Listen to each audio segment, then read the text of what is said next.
सर्व भूती एक आत्मा विराजला, मुळीच द्वैताला ठाव नाही किंवा आपण दुसऱ्यात दुसरा आपणात, कुणाच्या हित चिंतू नको. मानवाचा एक धर्म आहे, दुसऱ्याचं अनहित केलं की आपलं सुद्धा अनहित होतं, दुसऱ्याचं चांगलं केलं की आपलं सुद्धा चांगलं होतं. कर्मसृष्टीचा नियम आहे.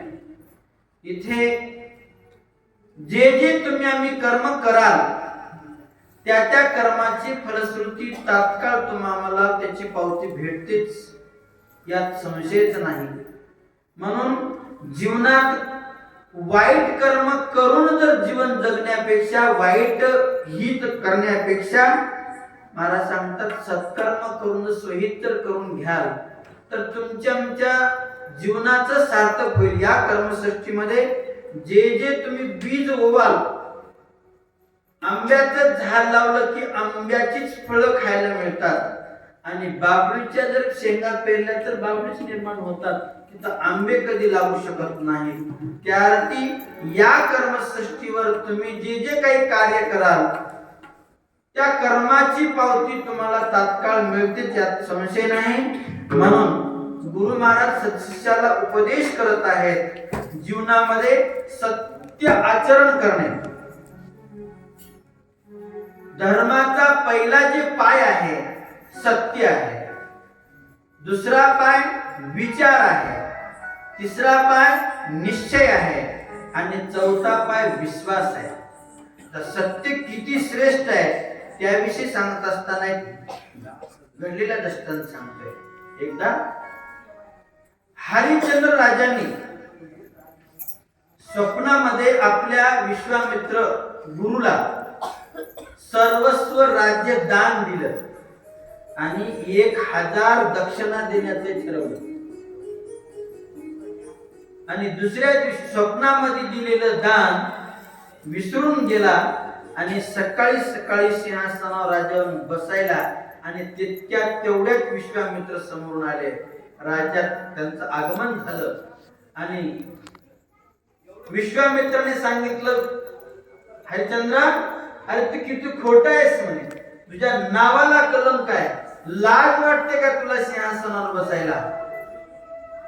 रात्री दिलेलं दान, स्वप्नात दिलेलं दान, आणि तू अजून स्वीकार करत आहेस? महाराज त्यांनी झालेल्या स्वप्नाची जाणीव झाली आणि गुरुला पूर्ण दान देऊन सर्वस्व असणार त्या ठिकाणी नगरीच्या बाहेर निघालेला आहे.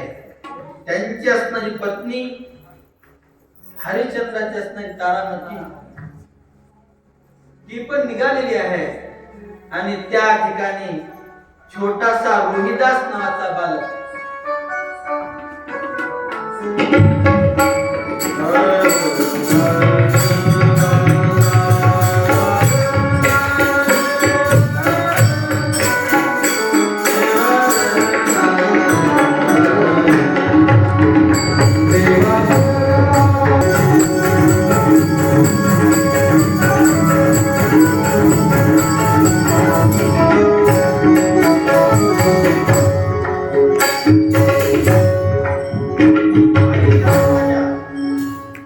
हरिश्चंद्र राजा तारामती हे नगरीच्या बाहेर निघाले आहेत आणि भयानक अरण्यातून असणारा मार्ग चाललेला आहे.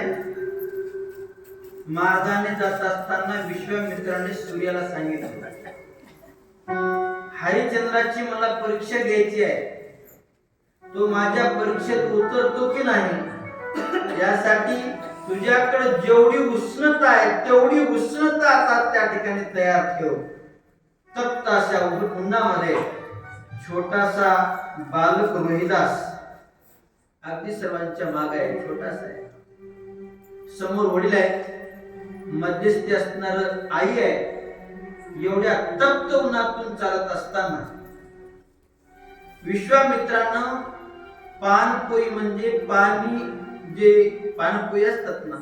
पान पोई वाढण्याचं असणार त्या ठिकाणी दुकान टाकलंय आणि तिथं पाणी वाटण्यासाठी बसलेला आहे.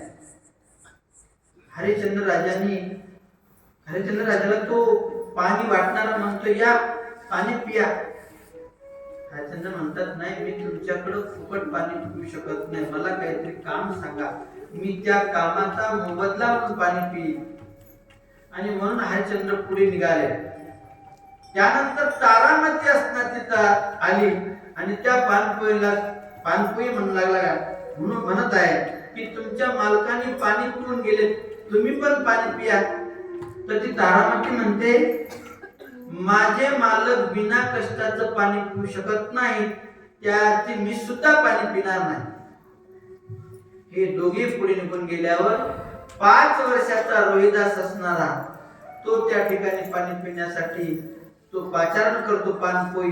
तर पानपोईवाला पाचारण करतो, तर छोटासा बालक काय म्हणतो, नाही, मी पाणी पिऊ शकत नाही. अहो, उष्णतेनं लेकराची अगदी दुरावस्था, आता गतप्राण होते की काय, अशा प्रकारची असणारी अवस्था चालू आहे. आणि तिथं असणार त्या ठिकाणी रोहिदास आपला स्वधर्म, आपल्या आईवडिलांचा स्वधर्म जागृत ठेवण्यासाठी त्या लेकरानं काय म्हणावं म्हणा. तो म्हणतोय, माझे आईवडील जर बिना कष्टाचे, बिना सेवेचे जर पाणी पित असतील तर ते माझे आईवडील नाहीतच. आणि जर ते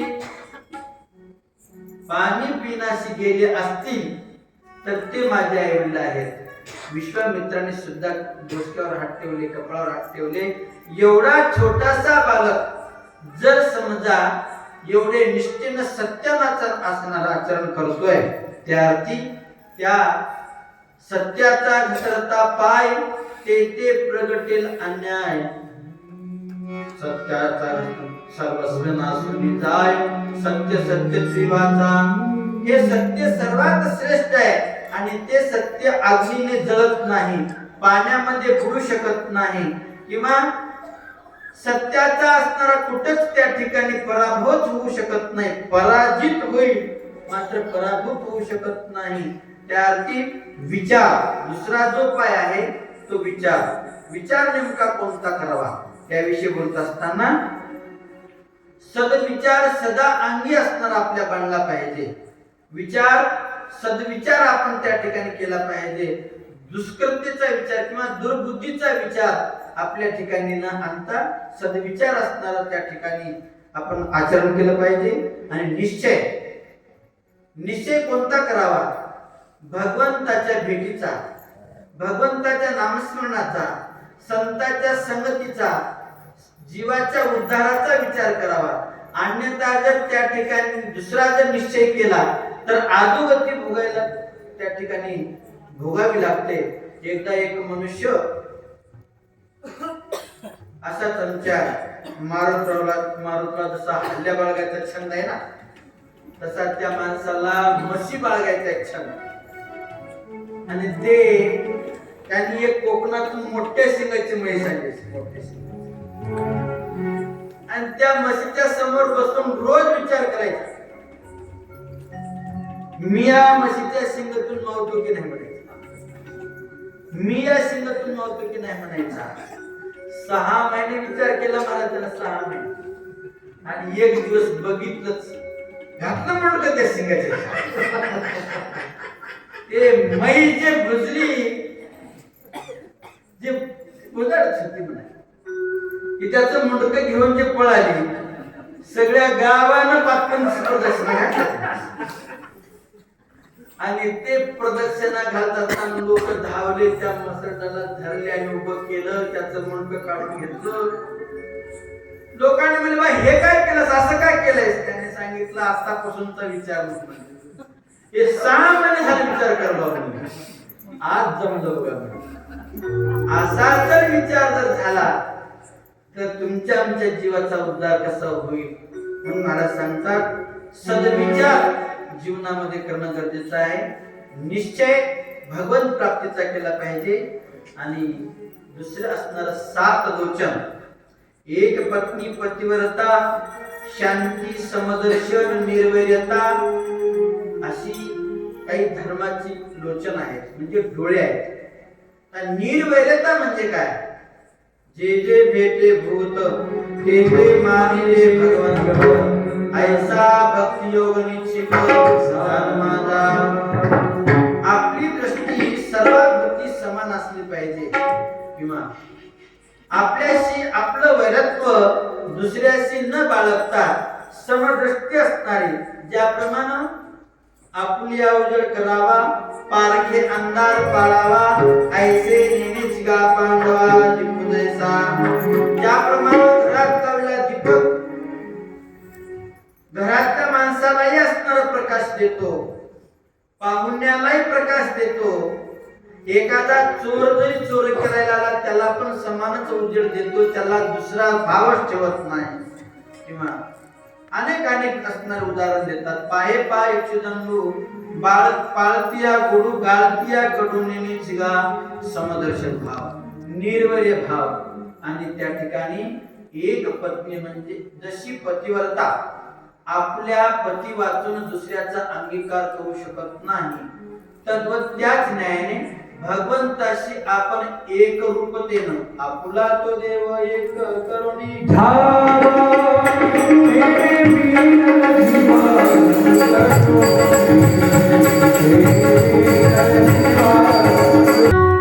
आपुला तो देव एक करुणी घ्यावा देवी जीवास. नरदेहाला आल्याच्या नंतर जशी पतिव्रता आपल्या पती वाचून दुसऱ्याचा अंगीकार करू शकत नाही, त्याप्रमाणे देवाशी एकरूपतेचं किंवा देव आणि भक्ताचं एकरूपतेचं नातं जुळलं पाहिजे. आता अलीकडे तर तुम्ही आम्ही दिवसातून किती देव बदलता त्याची गणतीच नाही. सोमवार आला की एक दुसरा देव, मंगळवार आला की भवानीचा देव, बुधवार आला की अजून गुरुवार आला की दिगंबरा दिगंबरा श्रीपाद वल्लभ दिगंबरा. अनेक देवता असणाऱ्या देवाचं चिंतन केल्याच्या नंतर तुमची आमची एकविध भक्ती साधणार नाही. म्हणून आपला देव कोणता आहे, आपल्या जीवाचा उद्धार करणारा असा देव कोणता आहे, सकळ जीवाचा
सर्व जीवाचा आनंद मालक कसा आहे याच्याविषयी थोडासा दृष्टांत सिद्धांत बोध ग्रंथामध्ये आलेला आहे, आणि ते सांगल्याच्या नंतर तुमची आपली सेवा समाप्त होईल. नेमका देव कसा आहे आणि किती सामर्थ्यवंत आहे याचं थोडस दर्शन या दृष्टांतातून या कथेतून तुम्हाला करून देतो. माझ्या पतीची ही कथा नसून सिद्धांत बोध ग्रंथामध्ये आलेली कथा तुम्हाला मी या ठिकाणी थोडक्यात सांगण्याचा प्रयत्न करतोय. एकदा ब्रह्मदेवाला, विष्णूला आणि महादेवांना वाटलं आम्ही हे किती दिवस जन्म मरण प्रतिपालन करणं किती दिवस करायचं, त्यार्थी आपण हे सर्व व्यापार सोडून देऊन कुठंतरी एकांतात जाऊन बसावं अशी तिघाची कल्पना झाली. ब्रह्मदेव विष्णूकडे आले आणि विष्णूला सांगितलं, बाबा मी आता उत्पन्न करण्याचं काम बंद करत आहे, का मला खूप कंटाळा आलाय म्हणजे आता ह्या उत्पन्न करण्याचा निर्माण करण्याचा, त्या अर्थी मी हे काम सोडून कुठंतरी एकांतामध्ये असणार मी व्यवहार करण्याचा ठरवलेला आहे. विष्णू म्हणले तुम्ही निर्माणच करत नसाल तर आम्ही प्रतिपालन कसं करावं? म्हणले तुमच्या संघाने तुम्ही निर्माण केलं तरच आम्ही प्रतिपालन करणार, आणि जर तुम्ही निर्माणच केलं नाही तर आम्ही प्रतिपालन कसं करणार? तेव्हा हे दोघेही महादेवाकडे गेले आणि महादेवाला सांगितलं आम्ही आता दोघेही आपला कारभार आटोपून आम्ही आता कुठेतरी विश्रांतीसाठी चाललो आहोत. महादेव म्हणले बघ तुम्ही दोघं जर काम बंद केल्यावर आम्ही तरी कोणतं काम करावं? प्रतिपालन बी नाही आणि उत्पत्ती बी नाही, तर आम्ही प्रलय कशाचा करावा? कोणाचा नाश नष्ट करावं? काय नष्ट करावं? हे तिघेही हिमालयामध्ये एकांतामध्ये जाऊन आपली विश्रांती घेऊ लागली होती. निकटीच यांना डुकली लागू लागली होती. एवढ्या क्षणामध्ये एक प्राणी 48 कोस लांब, ज्याचे नेत्र विचित्र, ज्याचे मुख विचित्र, ज्याची नासाग्री विचित्र, ज्याचे अनेक अनेक गोष्टी विचित्र विचित्र, तो 48 कोसाचा प्राणी त्या हिमालयातून असा गर्जना करत करत निघाला आणि त्या प्राण्याच्या पाठीवर एक गारुडी बसलेला गारुडी, आणि त्या गारुड्याच्या हातामध्ये एक पेटार आहे आणि त्या पेटाऱ्यामध्ये 3 अंडे ठेवलेले आहेत. आणि असा तो गारुडी त्या प्राण्यावर बसून ज्या गुहेमध्ये हे ब्रह्म विष्णू महादेव विश्रांती करू लागले त्याच गुहेच्या बाजूनं हे मोठं प्राणी निघालं झालं. मला सांगा 15 डब्याची रेल्वे जाते तर 1 किलोमीटर आवाज धडधड धडधड धडधड धडधड धडधड करतो. आता एवढ्या 48 कोसाचा प्राणी तयार जात असताना गर्जना किती करत असेल? तो गर्जना करत निघाला आणि या गर्जनेनं ब्रह्मदेवाचे डोळे उघडले. म्हणजे काय भानगडे, कोण आहे? हे तिघही गुहेच्या बाहेर येऊन बघतात तर मोठा भयानक प्राणी असणारा त्या गुहेच्या बाजूने चाललाय. ब्रह्मदेवाला विचारलं म्हणजे हे केव्हा एवढं निर्माण केलं? आपल्या अंडर जार स्वतेज उद्वीज खाणीमध्ये एवढा प्राणी आपण कधी बघितला नाही. ब्रह्मदेवाला विचारलं तुम्ही केव्हा निर्माण केलं हे? म्हणले नाही बा आपल्या खाणीमध्ये नाही. विष्णूला विचारलं तुम्ही तुमच्या सामर्थ्यानं काही निर्माण केलं? नाही. म्हणजे मला त्याचं म्हणणं फक्त प्रतिपालन सांभाळ करायचं माझं काम आहे, मला असं निर्माण करण्याचं काम माझ्याकडे नाही. महादेवाने सांगितलं मी यांना कधी मारलेलं नाही. मग बघावं तर म्हणले नेमकं काय आहे. लगेच त्याच्या पाठीवर बसून एक गारुडी येत असलेला दिसला आणि त्या गारुडीच्या हातामध्ये पेटारा आहे आणि 3 अंडे असणार त्याच्यामध्ये ठेवलेले आहेत. त्या गारुड्याच्या जवळ जात असताना त्यांनी विचार केला आपण ब्रह्म विष्णू महादेव आहोत हे त्या माणसाला जाणीव होऊ देऊ नये म्हणून त्यांनी आपला वेश पालट केला. साधा मनुष्य वेश धारण करून तिघबी असणार त्या गारुड्यापाशी गेले. अलक निरंजन म्हणून दोघांनी तिघांनी असणार त्या गारुड्याला बोलले. त्यांनी अलक निरंजन म्हटलेलं आहे. कहां जा रहे हो? त्यांनी सांगितलं आगम से आए हैं और निगम से जा रहे हैं. म्हणजे जिकडून आलो त्या ठिकाणचं स्थळ माहित नाही आणि जिथं चाललोय त्याचा ऍड्रेस माहित नाही. कशासाठी चाललात? म्हणले काहीच नाही, आमचे ब्रह्म विष्णू महादेव आता थकलेत म्हणजे आणि त्यासाठी दुसरे ब्रह्म विष्णू महादेव निर्माण करण्यासाठी चाललोय. म्हणजे ते कसं काय शक्य आहे? काय बाजाराचा भाजीपाला आहे काय? ते कुठे मिळणारी वस्तू आहे? ब्रह्म विष्णू महादेव तुम्ही निर्माण करू शकता? काय अवघड गोष्ट आहे, कसे निर्माण करता? त्यांनी एक अंडा तिघापाशी दिला.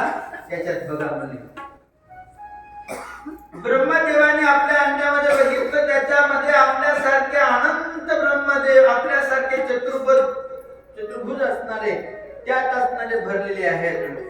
विष्णूने असणार आपल्या अंड्यामध्ये बघितले आपल्यासारखे विष्णू असणार त्याच्यामध्ये कितीतरी भरलेले आहेत. आणि महादेवाने बघितलं आपल्यासारखीच महादेव असणारे शंख चक्र असणार त्या ठिकाणी त्रिशूळ डमरू व्याघ्रांबर परिधान केले भस्मांकित असणारे तनू हे सगळं असणार त्या ठिकाणी बघितल्यानंतर ब्रह्मदेव विष्णुदेव महादेव असणार सांगत आहेत आम्हीच ब्रह्म विष्णू महादेव आहेत आहोत विश्रांती घ्यावा म्हणून आम्ही आलो होतो. त्यांनी देवाने सांगितलं भगवंताने सांगितलं निर्गुण परमात्म्याने सांगितलं विश्रांतीच नाही एक क्षण सुद्धा तुम्हाला विश्रांती करायला जमत नाही. जर तुम्हाला थांबायचं असेल तर दुसरे आमच्याकडे तयार आहेत. तेव्हा तिघांनी नतमस्तक होऊन व्यापाराला सुरुवात केली. सृष्टीच्या ब्रह्मांडाच्या रचनेला सुरुवात केली. दत्तात्रेय